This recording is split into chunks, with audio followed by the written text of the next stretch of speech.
Hizbullah disebut kembali melakukan upaya balas dendam dengan target adalah wilayah Israel. Terbaru, demi membalaskan kematian satu keluarga, 4 warga sipil dan melukai 5 lainnya di Meis al-Jabal, Lebanon, Hizbullah hujani Kiryat Shmona Israel dengan puluhan roket. Kabar itu mengutip pernyataan Hizbullah dan dilansir dari Tribun News dan Al-Mayadin pada 6 Mei 2024. Hizbullah telah membalas dengan melakukan 7 operasi sekaligus pada Minggu 5 Mei kemarin. Rinciannya, puluhan roket Katyusha dan Falak hujani pemukiman Kiryat Shmona, targetkan peralatan spionase di Ramyah dan Al-Malikiyah, targetkan posisi artileri IDF, bombardir sebuah bangunan di pemukiman Afifim, Shtula, Far Yuval, dan Far Giladi.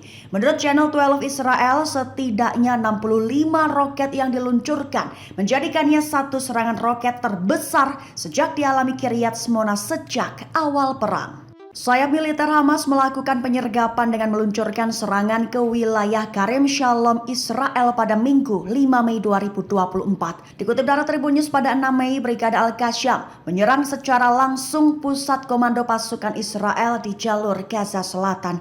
Imbasnya 3 tentara IDF tewas. Disebutkan oleh sumber bahwa 3 tentara Israel itu tewas oleh serangan Hamas saat bersiap menginvasi Rafah. Selain itu, 12 tentara Israel lainnya dikabarkan terluka, 3 diantaranya serius, termasuk 2 tentara dari Batalion 931 dan seorang tentara dari Batalion Goyang yang berada dalam kondisi serius. 3 tentara Israel yang tewas diidentifikasi sebagai Sersan Ido Testa 19 tahun, anggota Brigade Givati dari Yerusalem, Sersan Tal Shafid 21 tahun, anggota Brigade Nahal dari Far Giladi, dan Sersan Reuven Mark Mordechai Asolin 19 tahun, anggota Brigade Givati dari Ra'anana. Adapun Brigade Al-Qassam, sayap militer Hamas, dilaporkan masih teguh dan terus melakukan upaya membela warga Palestina dari agresi Israel. Pemerintahan Benyamin Netanyahu disebut mulai khawatir lantaran untuk pertama kalinya pemerintahan Amerika Serikat menghentikan pengiriman amunisi senjata ke militer Israel. Dikutip dari Tribun News pada 6 Mei, kabar itu melansir sumber utama Axios pada Minggu 5 Mei kemarin berdasarkan keterangan 2 pejabat Israel.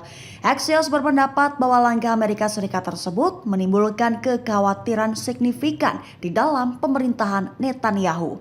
Selain itu dilaporkan juga kekhawatiran pemerintahan Biden berkisar pada potensi Israel menyerang kota Rafah di Gaza.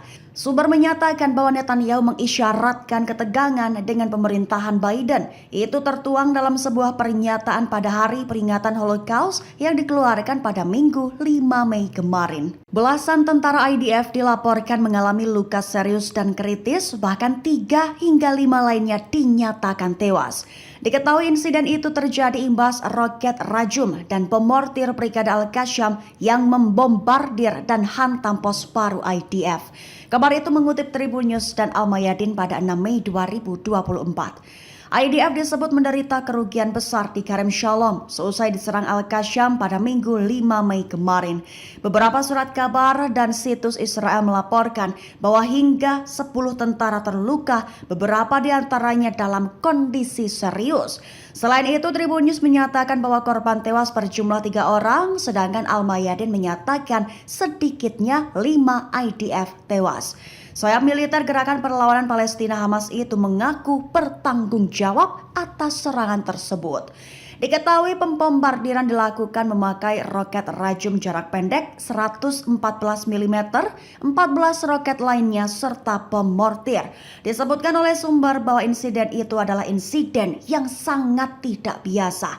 Perlu diketahui saja setelah serangan itu helikopter dan pesawat Israel dikerahkan untuk menyisir daerah tersebut dan mengevakuasi tentara Israel yang menjadi korban tewas maupun kritis. Juru bicara militer Ansar Allah Yaman Yahya Sari menyatakan bahwa pejuangnya menyiapkan eskalasi yang lebih kuat dari sebelumnya.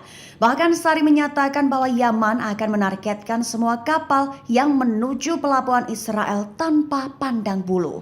Dikutip dari Tribun News pada 6 Mei, kabar itu disampaikan Sari pada 5 Mei 2024 kemarin. Sari menyatakan bahwa anggota Ansarallah akan menargetkan semua kapal yang menuju pelabuhan Israel, tepatnya di wilayah manapun, dan akan dijangkau tanpa memandang kebangsaan dan tujuan mereka. Selain itu, melansir Al-Mayadin pada 6 Mei, Badan Keamanan Yaman sukses menggagalkan upaya pendudukan Israel dan Amerika Serikat, tepatnya saat mereka memata-matai Yaman sehubungan dengan operasinya dalam mendukung masyarakat di Gaza.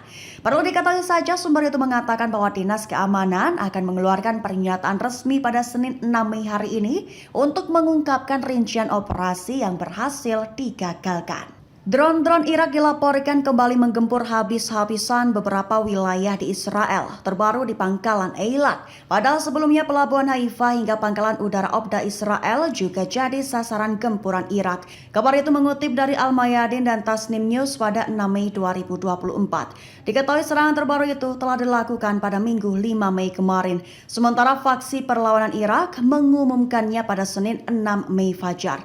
Disebutkan dalam laporan bahwa Irak melakukan beberapa serangan drone terhadap pangkalan udara Israel di al-Rashra atau Eilat. Dilaporkan bahwa serangan itu menyebabkan kerusakan besar yang harus dialami pendudukan Israel. Sebelum serangan di Eilat pada Minggu, Irak juga telah menyerang pelabuhan Haifa Israel pada Sabtu 4 Mei dengan rudal jelajah Arkab. Ditambah lagi pada Jumat 3 Mei tengah malam, Irak juga telah menyerang sasaran penting di Laut Mati, menargetkan markas intelijen Abraham di Be'er al-Shabeh dan pusat intelijen Glilot Mossad di Tel Aviv.